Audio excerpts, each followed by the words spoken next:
Assalamualaikum warahmatullahi wabarakatuh. Perkenalkan, nama saya Hafiz Fauzan dengan NIM H1D025092 dengan shift KRSF dan shift sekarang juga F, di mana saat ini akan menjelaskan beberapa kode yang dikirimkan melalui Discord sebagai perbaikan responsi.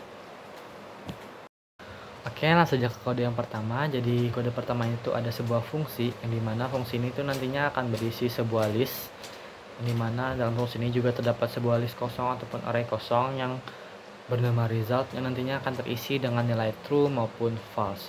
Lalu juga ada variabel adalah, di mana variabel adalah ini tuh bertipe boolean yang nantinya akan bernilai true maupun false sesuai yang kita inginkan. Namun sejak awal ini diisi dengan nilai true. Lalu ada perulangan, yang dimana perulangan ini tuh akan digunakan untuk mengecek nilai-nilai yang terdapat dalam parameter fungsi yang kita masukkan, dan dimana dalam perulangan ini tuh akan dilakukan pengecekan apakah nilai yang kita masukkan ini ada kata flick ataupun tidak. Jika ada kata flick, maka nilai variabel adalah ini tuh akan berubah menjadi kebalikannya. Jadi yang sejak awal kita masukkan itu nilainya true, lalu kita nilai yang ada dalam parameter adalah flick, maka nilai variabel adalah akan berubah nilainya menjadi false. Dan sebaliknya, jika sebelumnya adalah false menemui kata flick lagi, maka akan berubah nilainya menjadi true. Lalu setelah melakukan pengecekan, nilainya ini akan dimasukkan ke dalam list array result tadi menggunakan append. Nah, jadi pada intinya program ini tuh akan merubah nilai dari variabel adalah sesuai dengan nilai parameter yang kita masukkan, apakah flick mengandung kata flick ataupun tidak. Jadi akan berubah nilainya menjadi true ataupun false sesuai kondisi dari kata flick itu sendiri. Berikut contohnya, jika terdapat kata flick maka nilai dari variabel adalah berubah. Oke, lanjut ke kode yang kedua. Jadi kode 2 ini tuh ada sebuah fungsi yang akan menerima parameter input dalam bentuk string, yaitu berupa sebuah nama, yang dimana dalam fungsi ini tuh terdapat variabel bernama vowels yang isinya itu huruf vokal A, I, U, E, O yang digunakan nanti sebagai acuan untuk menentukan apakah suatu posisi di dalam nama yang kita masukkan ini tuh berisi huruf vokal ataupun tidak.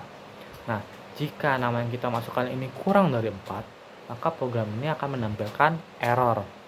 Namun jika lebih dari 4 dan pada indeks kedua dari nama yang kita masukkan, yang mana indeks kedua ini tuh maksudnya huruf ketiga dari nama yang kita masukkan itu bukan huruf vokal, maka program akan menampilkan 3 huruf pertama dari nama yang kita masukkan. Misalnya aja Sari. Nah, Sari huruf ketiganya kan R, yang mana R ini bukan merupakan huruf vokal, jadi program akan menampilkan 3 huruf pertamanya doang, yaitu SAR. Namun jika huruf ketiga atau pada indeks kedua dari nama yang kita masukkan ini merupakan huruf vokal, maka program akan menampilkan 4 huruf pertama dari nama yang kita masukkan. Misal saja Maele, huruf ketiga dari nama Maele kan E, yang merupakan huruf vokal, maka program akan menampilkan 4 huruf pertamanya yaitu Mael. Jadi pada intinya program ini tuh akan menampilkan 3 huruf pertama jika pada indeks kedua dari nama yang kita masukkan ini bukan merupakan huruf vokal, dan akan menampilkan 4 huruf pertama jika pada posisi ketiga dari nama yang kita masukkan ini merupakan huruf vokal. Seperti itu. Berikut adalah contoh outputnya jika huruf ketiga adalah non-vokal dan vokal.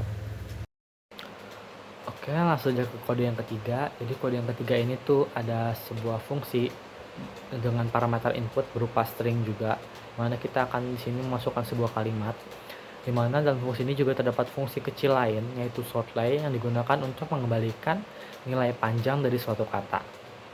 Misal kata saya, maka kan program menampilkan angka 4. Nah, dalam fungsi ini juga terdapat sebuah array kosong yang nantinya akan terisi dari beberapa potongan kata, di mana potongan kata itu berasal dari sebuah kalimat yang dipecah dengan split, yang mana split ini untuk memecah kata berdasarkan spasinya.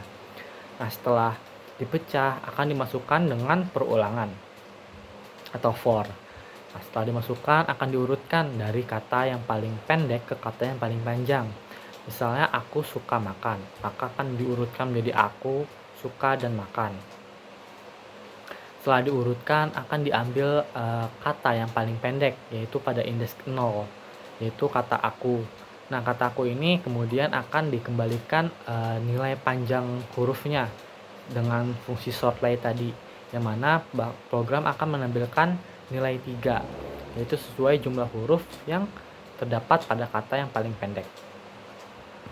Berikut contoh outputnya. Jika ada kalimat aku suka makan, maka outputnya adalah 3 karena kata yang paling pendek adalah kata aku. Mungkin segitu saja penjelasan dari saya. Kurang lebihnya mohon maaf. Wassalamualaikum warahmatullahi wabarakatuh.